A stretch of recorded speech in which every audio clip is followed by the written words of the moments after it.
Morning, સ્વાગત છે આપનું. કરન્સી માર્કેટની ચાલ સાથે શરૂઆત કરીએ તો શરૂઆતી કારોબારમાં ડોલર સામે રૂપિયો 2 પૈસા જેટલો નબળો થઈને 95.21 પ્રતિ ડોલરની સામે 95.23 પ્રતિ ડોલર પર ખુલ્યો હતો અને અત્યારે વાત કરી લઈએ 95.42 ડોલરની આસપાસ પ્રતિ ડોલરની આસપાસ કામકાજ જોઈ રહ્યા છે રૂપિયામાં, અને ડોલર ઇન્ડેક્સ 100 ડોલરની ઉપર આપણને આવતું દેખાઈ રહ્યું છે. એટલે ડોલર ઇન્ડેક્સમાં એક ઉછાળો આપણે જોઈ રહ્યા છે, ધ્યાન રાખવાનું છે. આપણી સાથે ચર્ચામાં એલકેપી સિક્યુરિટીઝના જતીન ત્રિવેદી જોડાઈ ગયા છે. જતીનજી, સ્વાગત છે આપનું. Good morning. અને કરન્સી માર્કેટની ચાલ સાથે એક શરૂઆત કરીએ. ફરી એકવાર જે રીતે આપણે જોઈ રહ્યા છે કે ડોલર ઇન્ડેક્સ વધી રહ્યો છે, 100 ડોલરની ઉપર કામકાજ જોઈ રહ્યા છે, રૂપિયામાં નરમાશ વધતી દેખાઈ રહી છે. કઈ રીતે જોઈ રહ્યા છો હવે સપોર્ટ લેવલ, રેઝિસ્ટન્સ લેવલ્સ અહીંયા યુએસડી INR માટે, અને શું વ્યૂ? Rightly pointed. જે હિસાબથી ડોલર ઇન્ડેક્સની ચાલ છે એના કારણથી પ્રભાવ જે છે એ વધારે રૂપિયા પર થતો દેખાઈ રહ્યો છે. જ્યારે બી 101.50 પર આવ્યો હતો ત્યારે પણ વીકનેસના સાથે કારોબાર થઈ રહ્યો હતો રૂપિયાના અંદર, અને ત્યારબાદ આપણે એના અંદર રિકવરી જોઈ હતી. જે પ્રાઇઝેસ એને 100.40 સુધી જ્યારે આવ્યા હતા ડોલર ઇન્ડેક્સ, ત્યારે ખાસું આમ તો આપણને 2 થી 3 દિવસની તેજી જે છે આપણને રૂપિયાના અંદર જોવા મળી. અને ખાસ કરીને આપણે જોવા જઈએ ને આરતી, તો છેલ્લા 2 દિવસથી FISના આંકડા જે છે એ પણ ક્યાંય ને ક્યાંય થોડુંક સપોર્ટ કરતા દેખાયા હતા રૂપિયાને, અને જે સેલિંગનો જે પ્રભાવ હતો એ ઓછો થતો દેખાયો. એના કારણથી FISનો નેટ ફ્લો જે છે એ ક્યાંય ને ક્યાંય માઇલ્ડલી પોઝિટિવ પણ જોવા મળ્યો હતો. તો એના કારણથી આપણે રૂપિયાને થોડુંક સ્ટેબલ થતા કારોબાર જે થોડુંક દેખાઈ રહ્યું છે એ પાછું ડોલર ઇન્ડેક્સનું થોડુંક સેન્ટિમેન્ટ વાઇઝ કહી લો કે લેવલ વાઇઝ કહી લો, જે $100નું મેઇન સપોર્ટ એનું ચાલી રહ્યું છે એના કારણથી રૂપિયાને થોડુંક પ્રેશર અહીંયાથી હજી પાછું બનતું દેખાઈ રહ્યું છે. અને ક્યાંય ને ક્યાંય $100નું સપોર્ટ ડોલર ઇન્ડેક્સ માટે, અને ડોલર રૂપી પેરનું 95 નો સપોર્ટ, યુએસડી INRનું 95 નો સપોર્ટ, આ ક્યાંય ને ક્યાંય બે સાયક્રોનાઇઝ થતું દેખાઈ રહ્યું છે. તો જ્યાં સુધી 100ના નીચે નથી જતો ડોલર ઇન્ડેક્સ, ત્યાં સુધી રૂપિયાને જે છે એ પ્રેશર જે છે એ બનતું દેખાશે ઓવરઓલ શોર્ટ ટુ મીડિયમ ટર્મના અંદર. 2 થી 3 દિવસ જે બી ઉછાળો આવી જશે 96.20, 96.25 પાસે જ્યારે બી આવશે, ત્યારબાદ એના અંદર આપણને પાછું તેજી દેખાશે રૂપિયાના અંદર. અહીંયાથી થોડુંક નરમાશના સાથે કારોબાર થઈ શકે છે, અનલેસ એન્ડ અનટિલ FISના ફિગર્સ કન્ટિન્યુઅસલી પોઝિટિવ આવતા દેખાય તો ઓવરનાઇટ જે છે મને લાગે છે રૂપિયાના અંદર તેજી બનશે. પણ ડ્યુરિંગ ધ ડે જ્યારે બી માર્કેટ ઓપન રહેશે ત્યારે થોડુંક પ્રોફિટ બુકિંગના કારણથી રૂપિયાના અંદર પ્રેશર બનતું દેખાતું રહેશે. તો આ લેવલ્સ અને આ મુખ્ય કારણ હું જોઈ રહ્યો છું રૂપિયાના અંદર થોડુંક નરમાશનો જે કારોબાર ચાલી રહ્યો છે એના પાછળ. ઓકે, તો જ્યાં સુધી FIS તરફથી કન્ટિન્યુઅસ એક ખરીદારી આપણને નથી જોવા મળતી ત્યાં સુધી થોડું પ્રોફિટ બુકિંગ આપણને બનતો દેખાઈ શકે છે. ડોલર માટે $100ના એક સપોર્ટિવ લેવલ અહીંયા બનતા દેખાઈ રહ્યા છે, અને USD INR માટે જોઈએ તો 95ના એક સપોર્ટ લેવલ હવે મહત્ત્વના બનતા દેખાયા છે, જે ધ્યાનમાં રાખવાનું રહેશે. આગળ વધીએ અને વાત કરી લઈએ સોના ચાંદીની, કારણ કે સ્થાનિક બજારમાં શરૂઆતી કામકાજની જો આપણે વાત કરી લઈએ તો MCX પર થોડું નેગેટિવ કામકાજ જોવા મળતું દેખાયું હતું. 1,47,250ની આસપાસ કામકાજ જોયું છે. અત્યારે જુઓ વાત કરી લઈએ 1,47,260ની આસપાસ જ લેવલ્સ છે. ઇન્ટરનેશનલ માર્કેટમાં 4100ની ઉપર ફરી એકવાર કામકાજ આપણને આવતું દેખાઈ રહ્યું છે. હવે અહીંયા જતીનજી આપણે વાત કરી લઈએ સોનાની, તો જે રીતે હવે મહત્ત્વના ડેટા પણ આપણને આવતા જોવા મળતા દેખાઈ રહ્યા છે. જે યુએસના આપણે જોયા હતા રોજગારના ડેટા આવ્યા છે, અનુમાન કરતાં થોડા નબળા આવ્યા છે. સપ્ટેમ્બરમાં અહીંયા ફેડ દ્વારા વ્યાજ દર વધવાની અપેક્ષા બનતી દેખાઈ રહી છે. આ બધા ફંડામેન્ટલનો સપોર્ટ તો અહીંયા મળતો દેખાઈ રહ્યો છે સોનાને. પણ જો ટેકનિકલી વાત કરી લઈએ તો જે ઇન્ટરનેશનલ માર્કેટમાં આપણે જોયું હતું જાન્યુઆરીમાં કે $5,600 સુધી આપણને કિંમતો પહોંચતી જોવા મળી હતી, જ્યાંથી લગભગ હવે 4100-4200ની રેન્જમાં કામકાજ આપણને આવતું દેખાઈ રહ્યું છે. એટલે ઓલમોસ્ટ 25% આ ઉપલા સ્તરેથી સોનામાં કરેક્શન આપણને આવતું દેખાઈ રહ્યું છે. કઈ રીતે જોઈ રહ્યા છો હવે ટેકનિકલ પર્સપેક્ટિવથી અહીંયા, અને માનવું જોઈએ કે કોઈ સ્ટ્રક્ચરલ ટ્રેન્ડ અહીંયાથી રિવર્સલ આપણને થતું જોવા મળી શકે ગોલ્ડ માટે? જો સ્ટ્રક્ચરલ ટ્રેન્ડની વાત કરીએ કે લાંબા ગાળાના હિસાબે ટ્રેન્ડની વાત કરીએ કે કયા હિસાબે ટ્રેન્ડ રહેશે અહીંયા, તો ફર્સ્ટ એન્ડ ફોરમોસ્ટ જે ઇમ્પોર્ટન્ટ વસ્તુ જે છે એ 2-3 વસ્તુ અહીંયા બહુ મુખ્ય કારણ પ્લે કરશે. ડોલર ઇન્ડેક્સની જે ચાલ છે એ ક્યાંય ને ક્યાંય જો સપોર્ટિવ મેજર્સના સાથે જ અગર ચાલતી દેખાય છે કન્ટિન્યુઅસલી, તો ક્યાંય ને ક્યાંય એની ગતિ જે છે એ ગોલ્ડની વધવાની થોડીક ઓછી થઈ જાય છે, કેમ કે પ્રેશર બનેલો રહે છે ડોલર ઇન્ડેક્સના વધવાના કારણથી. સેકન્ડલી, ફેડરલ રિઝર્વનું સ્ટાન્સ કેવું રહે છે અને અપ્રોચ કેવું રહે છે એ બહુ ઇમ્પોર્ટન્ટ છે. લાસ્ટ મિટિંગમાં અપડેટ એમ જ રહ્યા છે કે ઇન્ટરેસ્ટ રેટ જે છે એ ક્યાંય ને ક્યાંય એકવાર હજી વધી શકે છે. સો ક્યાંય ને ક્યાંય જે ડોવિશ ટાઈપનું જે એક્સપેક્ટેશન હતું એનાથી વિપરીત આવીને હોકિશ ટાઈપ નું સ્ટેટમેન્ટ એના કારણથી પ્રેશર બનેલો છે. હવે એક રિસન્ટ અપડેટ ઈ આવેલો હતો ચેરપર્સનથી કે કેવિન વોશના તરફથી કે ઇન્ફ્લેશન જે છે એ ક્યાંય ને ક્યાંય કંટ્રોલમાં રહી શકે છે, કેમ કે લાસ્ટ 2 સપ્તાહના અંદર જે જીઓપોલિટિકલી સ્થિતિઓ થઈ છે, જે ક્રૂડ ઓઇલને નીચે લઈને આવ્યું છે અને ક્રૂડ ઓઇલના કારણથી જે ઇન્ફ્લેશન પર પ્રેશર બનતું દેખાય છે એ ક્યાંય ને ક્યાંય ઘટતું દેખાય છે. તો એના કારણથી ગોલ્ડને જે આપણે પાછું સપોર્ટ જોવા મળ્યું અને 4000ના લેવલ્સના નીચે જ્યારે બી 1-2 વાર આવ્યું ત્યારે તરત એના અંદર સપોર્ટિવ મેજર્સ આપણે જોયા. સો ટેકનિકલી સ્પીકિંગ 3950 હવે એકદમ શોર્ટ ટર્મના લિહાઝથી જોયા જઈએ તો ઇમિડિયેટ સપોર્ટ બનેલો છે કોમેક્સના અંદર.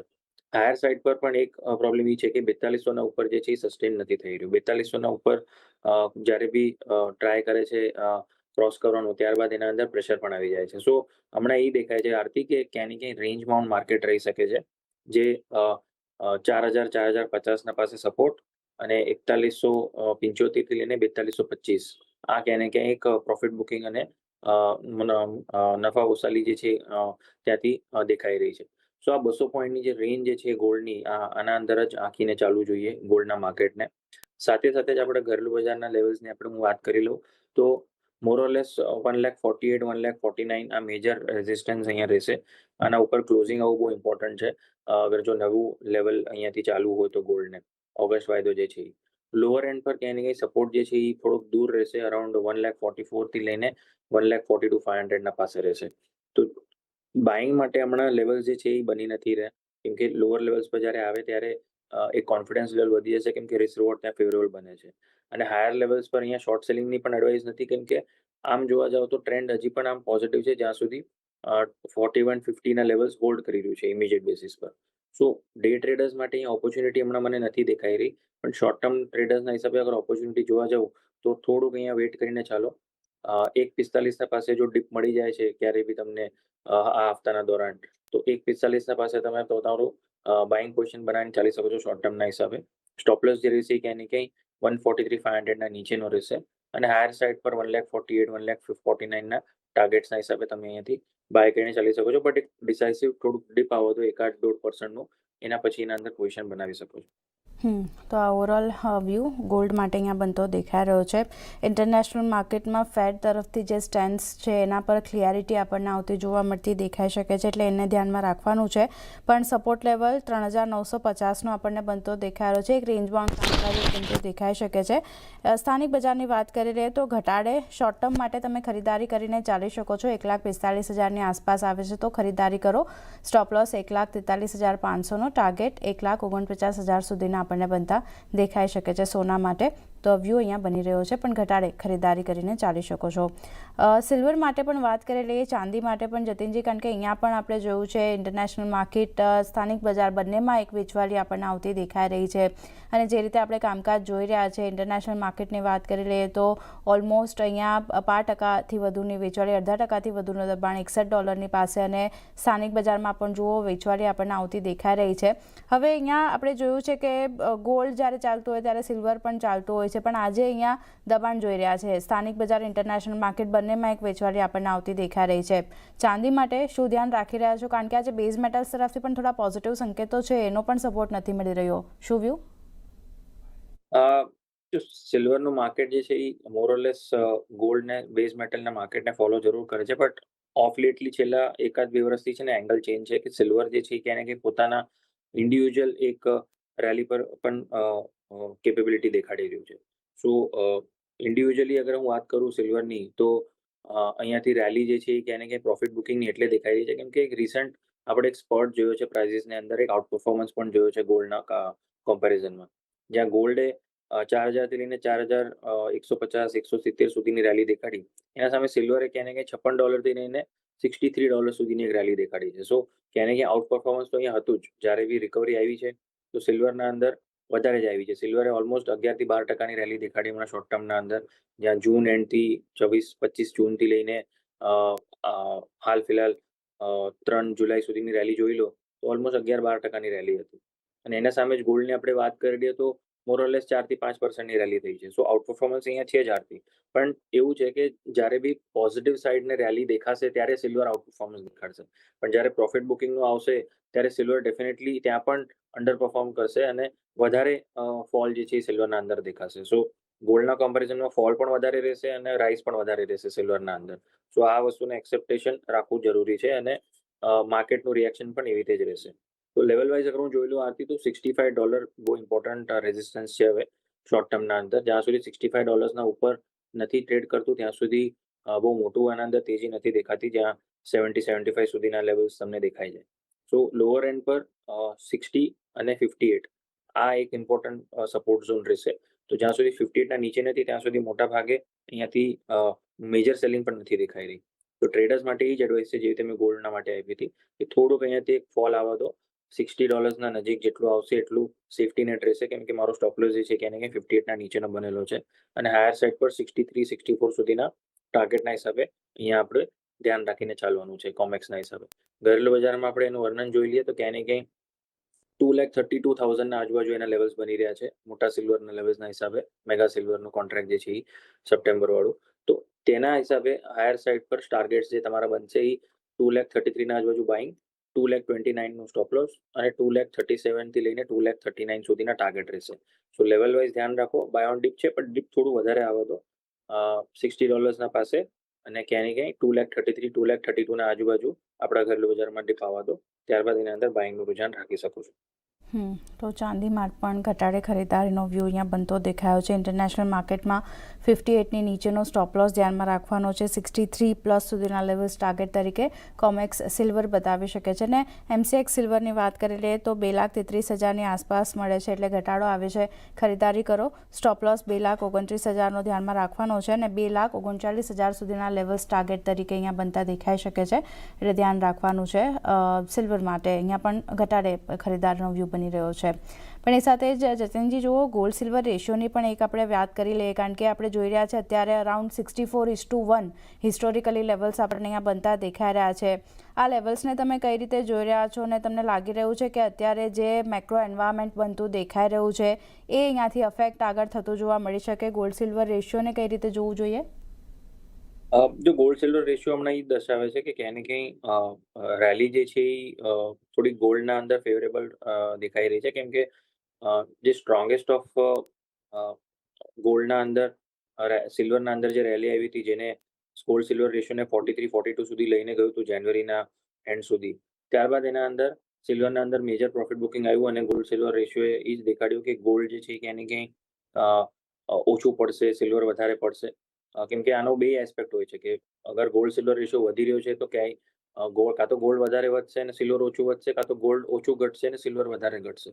તો હમણાં સિનેરિયો એ જ છે કે ફોલ જે છે એ ક્યાંય ને ક્યાંય સિલ્વરના અંદર વધારે રહી શકે છે અને ગોલ્ડના અંદર થોડુંક ઓછું રહી શકે છે, કેમ કે હમણાં ફિલહાલ રિકવરી ચાલી રહી છે ગોલ્ડ સિલ્વર રેશિયોના અંદર.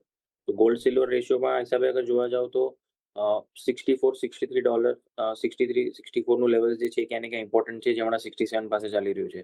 જો 64ના નીચે આપણે જવા માંડીએ છીએ ગોલ્ડ સિલ્વર રેશિયોના અંદર, ત્યારબાદ સિલ્વરના અંદર એક સ્ટ્રોંગ આઉટ પરફોર્મન્સ તમને જોવા મળી શકે છે, કેમ કે ગોલ્ડ સિલ્વર રેશિયો સીધું એ જ બતાવશે કે હવે અહીંયાથી પાછું ટુવર્ડ્સ 55 સુધીના ઝોન જે છે તમને જોવા મળી શકે છે. બટ 65ના 64ના નીચે નથી જતા અને હાયર સાઇડ પર પાછું આપણે 70-72 સુધી જઈએ છીએ તો સિલ્વર પાછું તમને વીકનેસ દેખાડશે. 58ના લેવલ્સ પણ તૂટશે અને પછી 55-54 એ લેવલ્સ પાછા ટેસ્ટ થવા જઈ શકે છે. સો all and all gold silver ratio એક ઇન્ડિકેશન જરૂર આપી રહ્યું છે હમણાં એઝ ઓફ નાઉ કે ક્યાંય ને ક્યાંય ગોલ્ડના અંદર રેલી જે છે થોડીક ધીમી છે, સિલ્વરના અંદર થોડીક પ્રોફિટ બુકિંગ છે. તો સેફ્ટી નેટના કારણથી સ્ટોપ લોસ જે છે એ ફોલો કરવું જરૂરી છે, જે બી તમે લોંગ સાઇડના પોઝિશન લ્યો છો એના. તો ગોલ્ડ સિલ્વર રેશિયો અત્યારે થોડું ગોલ્ડના ફેવરમાં આવતું દેખાયું છે, સિલ્વરમાં પ્રોફિટ બુકિંગ આવતું દેખાઈ રહ્યું છે અને આ રેશિયો જ્યાં સુધી 64ની ઉપર છે ત્યાં સુધી સિલ્વર થોડું ઘટાડો આપણને બતાવી શકે છે, એટલે ધ્યાન રાખવાનું છે. પણ એ સાથે જ સમય થયો છે એક વિરામ લેવાનો. વિરામ બાદ બેઝ મેટલ્સ અને ક્રૂડ ઓઇલની ચાલ સાથે શોમાં આગળ.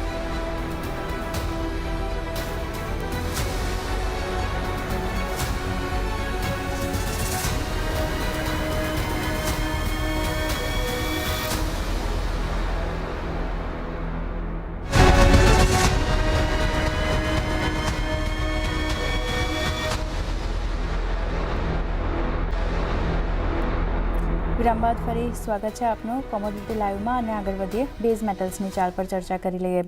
તો જો જતીનજી, શરૂઆતી કામકાજમાં આપણે જોયું છે સ્થાનિક બજારમાં લેડ થોડું નેગેટિવ કામકાજ બતાવી રહ્યું હતું, પણ અન્ય મેટલ્સની વાત કરી લઈએ તો થોડા પોઝિટિવિટી સાથેનું કામકાજ જોયું છે આપણે.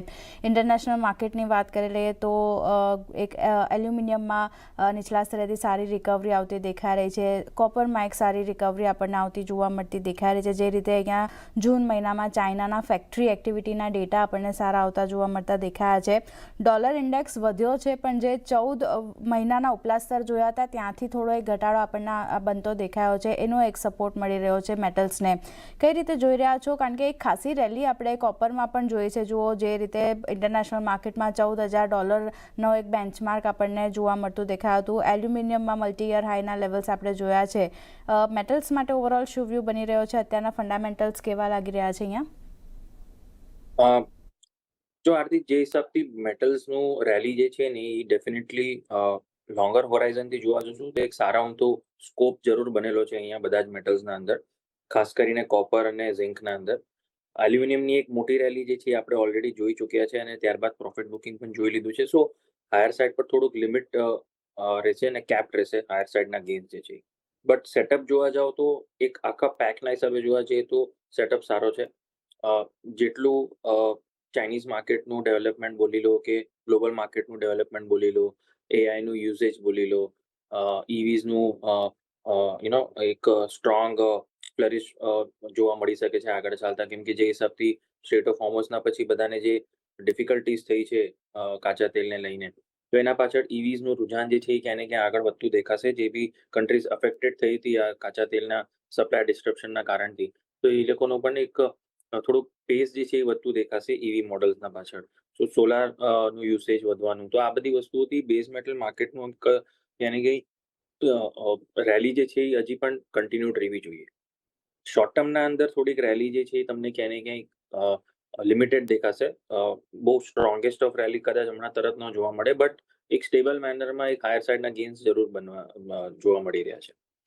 ઇમિડિયેટ બેસિસ પર અગર હું જોવા જાઉં તો કયા મેટલ્સ અહીંયાથી પરફોર્મ કરી શકે છે, તો મને લાગે છે ઝિંક આઉટ પરફોર્મન્સ દેખાડી શકે છે. ઝિંકના અંદર સેટઅપ જે છે એ ઘણો સારો બની ગયો છે. જ્યાં એક સ્ટેટ ઓફ હોર્મસનું ઇશ્યુ હતું, જેમાં એલ્યુમિનિયમને સૌથી વધારે પ્રોફિટેબલ રેલી મળી હતી, આના અંદર આઉટ પરફોર્મન્સ પણ જોવા મળ્યું હતું. બટ ઝિંકનું માર્કેટે પણ ક્યાંય ને ક્યાંય પરફોર્મ કર્યું હતું એવા ટાઈમ પર. પછી આપણે સ્ટેટ ઓફ હોર્મસને ઓપન થતા જોયું, પણ એ ઓપન થયા પછી પણ ઝિંકની રેલી જે છે એ હજી પણ સસ્ટેનેબલ છે અને પ્રોફિટ બુકિંગ એના અંદર વધારે નથી આવ્યું, જે એ દર્શાવે છે કે આના અંદર લાંબા ગાળા માટે થઈને પોઝિશનિંગ બનેલી છે અને હાયર સાઇડના ગેઇન્સ પણ અહીંયાથી લિમિટેડ નથી દેખાઈ રહ્યા, બટ એક્સટેન્ડેડ લેવલ્સ પર દેખાઈ રહ્યા છે. તો ઝિંકને ફોકસમાં રાખીને પોઝિશનલી આના અંદર તમે ધ્યાન રાખી શકો છો. 350ના સ્ટોપ લોસ સાથે રહીને 385 390 સુધીના લેવલ્સ અહીંયાથી ઓપન અપ થઈ જાય છે એક પોઝિશનલ વ્યૂ પોઈન્ટ આના અંદર લઈને ચાલો તો ઝિંકના અંદર. સો ઝિંક એક ઓપોર્ચ્યુનિટી આપી રહ્યું છે. બીજું, લેડના માટે નેક્સ્ટ 3 to 4 ડેઝ મને સારા લાગી રહ્યા છે, કેમ કે ટેકનિકલી એના અંદર રિવર્સલ પેટર્ન ફોર્મેશન દેખાઈ રહ્યું છે. તો જ્યાં સુધી લેડના પ્રાઇસીસ 197ના ઉપર ટ્રેડ કરે છે, $1-2 સ્ટોપ લોસ બને છે સ્વિંગ ટ્રેડિંગના હિસાબે. હાયર સાઇડ પર 202 થી 203 સુધીના તમે ટાર્ગેટ્સ રાખી શકો છો. સો લેડ અને ઝિંક જે છે એ પોઝિશનલી અને લેડ જે છે એ નેક્સ્ટ 2 to 3 ડેઝના માટે થઈને આના અંદર ઓપોર્ચ્યુનિટી દેખાડી રહ્યું છે. તો ઝિંક અને લેડ આ બંને પર તમે મેટલ્સમાંથી ફોકસ કરીને ચાલી શકો છો.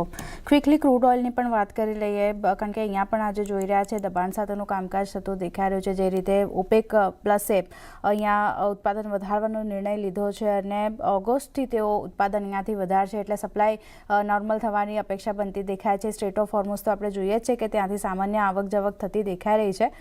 ક્રૂડ માટે કઈ રીતે વ્યૂ રાખવો? આરતી, ક્રૂડનું રેલી જે છે એ જે મોટા ભાગે થવાની હતી થઈ ચૂકી છે. હવે પ્રોફિટ બુકિંગનો દોર છે. બહુ વધારે હાયર સાઇડના અંદર કંઈ લેવલ્સ દેખાઈ નથી અનલેસ એન્ડ અન્ટિલ કોઈ મોટું મેજર ન્યૂઝ આવી જાય સ્ટ્રેટ ઓફ હોર્મસને લઈને, કેમ કે યુએસ ઇરાનનો જે બી અપડેટ આવશે એ ક્રૂડને અફેક્ટ નથી કરવાનું, કેમ કે સ્ટ્રેટ ઓફ હોર્મસ ઇમ્પોર્ટન્ટ ફેક્ટર છે અહીંયા. ત્યાં આગળ કોઈ ડિસ્ક્રિપ્શન નથી આવતું પેસેજના અંદર, ત્યાં સુધી ક્રૂડને અફેક્ટ નહીં પડે. સો ક્રૂડ મારા માટે બહુ મોટા ભાગે કંઈ પોઝિટિવ નથી. હાયર સાઇડ પર જ્યાં સુધી 6800ના નીચે છે ત્યાં સુધી વ્યૂ પોઈન્ટ આનો નેગેટિવ છે. ઇનફેક્ટ 6650 6675ના આજુબાજુના લેવલ્સ મળે ત્યારે આના અંદર શોર્ટ કરીને ચાલવાનું. 6800ના સ્ટોપ લોસ સાથે અને લોઅર લેવલ્સ પર 6500 6450 આવા ઝોન્સ તમને દેખાઈ શકે છે ફોર ધ નેક્સ્ટ 1 વીકના હિસાબે વ્યૂ પોઈન્ટ છે મારો. તો સેલ કરીને ચાલવાની સલાહ અહીંયા ક્રૂડ માટે બનતી દેખાઈ રહી છે. 6800નો સ્ટોપ લોસ ધ્યાનમાં રાખવાનો છે અને ટાર્ગેટની વાત કરી લઈએ 6450 અહીંયા લેવલ્સ ડાઉનસાઇડ બતાવી શકે છે. તો પ્રોફિટ બુકિંગ અત્યારે હવે ક્રૂડ બતાવી રહ્યું છે. પણ એ સાથે જ જતીનજી સમય ફાળવી અમારી સાથે તમામ નોન એગ્રી કમોડિટી પર ચર્ચા કરવા બદલ આપનો આભાર. અને એગ્રી કમોડિટી